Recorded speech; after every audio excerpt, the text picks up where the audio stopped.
What's up, guys? How you guys doing? And welcome to 32 Teams, where I'll review all 32 teams and NHL after the 2022-23 season. This series will consist of an overview, the regular season, player stats, team stats, and my overall opinion about the team. We are finished with the Western Conference, and now we are in the Eastern Conference. Today, we will review the Washington Capitals. Let's get started. The NHL team's 49th season began on June 11, 1974, with the 2022-23 Washington Capitals campaign. The Capitals' eight-season playoff streak came to an end on April 4, 2023, when the Florida Panthers defeated the Buffalo Sabres 2-1, causing the Capitals to miss the playoffs for the first time since the 2013-14 season. The Washington Capitals just had their worst season in a very long time. The Capitals were unable to make the postseason at the end of the 2022-23 campaign. That was only the second time since 2008 that they have missed this postseason, and it hadn't happened since 2014.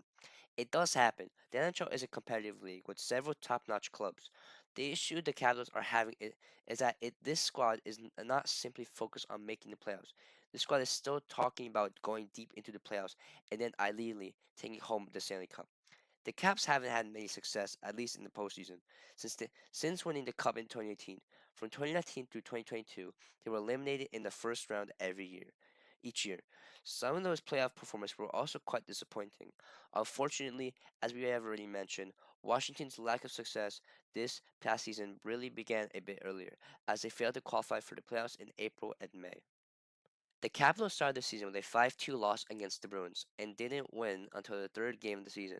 In October, they had a decent season of 5-4-1 in their first 10 games. It wasn't too bad, and it was an okay start for the season. In November, it wasn't great.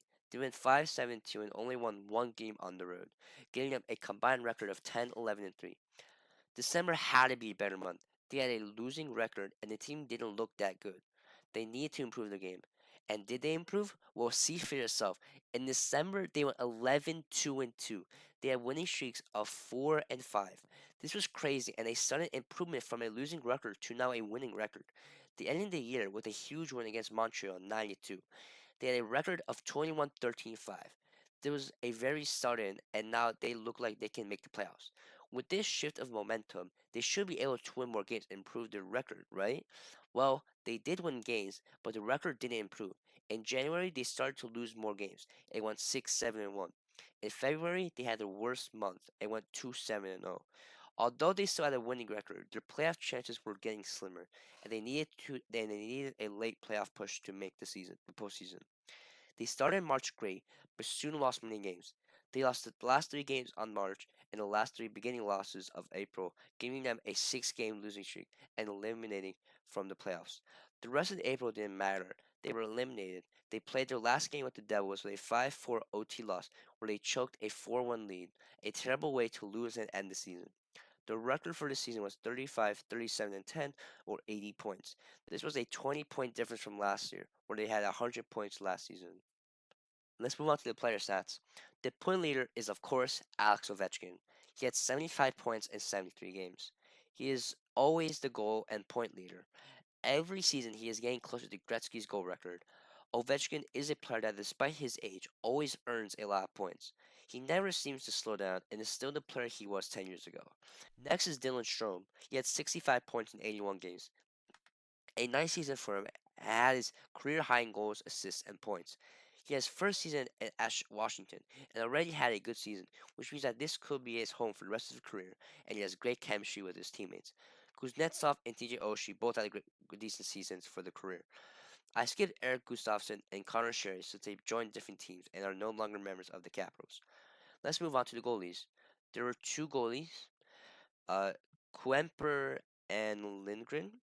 Lindgren played 26 games and had a record of 13-11-3, a 3.05 goals allowed average, and a .899 save percentage, which are all decent. Klemper played 56 games, was the main goalie, and had a record of 22-26-7, a 2.87 goals allowed average, and a 2.909 save percentage, which is all pretty good. Both goalies were pretty good for Washington, but one was better than the other, and that was Kuemper. He had a better goals allowed average and save percentage, which is really all you need to show if a goalie is better than the other. Even though he had a losing record, his goals allowed average and his save percentage showed that his losses isn't always his fault. Overall, the player stats for Washington is good, but I do want to point out one thing. Most of the top players for Washington are over 30 and losing their prime. Players like Ovechkin, Kuznetsov, and Oshie are all top players for Washington, but they are getting old and getting worse, which isn't good for the team or the player. Washington needs more young players on the team so that the future can stay bright. Now let's move on to the team stats. For face-off win percentage, Capitals are nearly in the middle, 49.5%, which is okay. It's not the greatest, but it's okay. Shots against per game, Washington should be lower. Against 17, 31 shots per game. It's okay. It's decent. It's not that bad. Shots per game, Washington. And against 17, 31 shots per game. It's kind of say that shots against. Penalty kill has to be great. You need a good penalty kill. Not bad penalty kill, 81.9%. Power play, they should be good. Yeah, Ovechkin. And it's actually, did I skip that? I might have skipped it. Where is Washington? Again, right in the middle, 21%. It's decent, I guess. I don't really know what's about that. Goals allowed average. Washington in the middle, 3 goals per game. Goals for. Where is Washington? 3 goals, and overall they're really like a very even team. They don't really have a like they're not really top in anything, but not really low in everything. They're kind of just a medium team, but you can't be a medium team and make the playoffs. You can't expect that. Not only that, like I said before, they are an old team, so once they get older, they're gonna get a lot worse, and you need a future in Washington, and they kind of show it. They can't be in the middle of everything. You have to be good at. You have to be good at everything, and you have to be top of the list to be a good team. Now, what is my overall opinion about this team? I think the Washington Capitals are an okay team right now, but in the future, it may be different. The Capitals don't have many young players or prospects that they can rely on in the future. They need to have a young core before players like Ovechkin retire and leave. Ovechkin won't always be a player for the Capitals, so they can't rely on him too much. If they can get a prospect that they can believe is good, that then their future can still be bright. The Capitals are known for their great players, but they need to realize that they won't be there forever. Thank you guys so much for watching this video. I know I didn't upload for yesterday and 2 days ago, and that's because I was sick. Like I was pretty sick. Like I couldn't like write anything. I couldn't do anything. I was pretty sick. But now I'm better, and I was able to make a video today. A bit late of a video, but still was able to get it done. And yeah, hope you guys enjoy this video. Like the video if you agree, or you just like the overly concept. Comment down below if you disagree about something. I feel this one's a bit controversial because I'm talking about how players are getting worse. So if you want to comment down something, comment down. I'll be more than glad to comment, reply on your comment. But yeah, hope you guys enjoyed and stay safe and have a good day. See ya.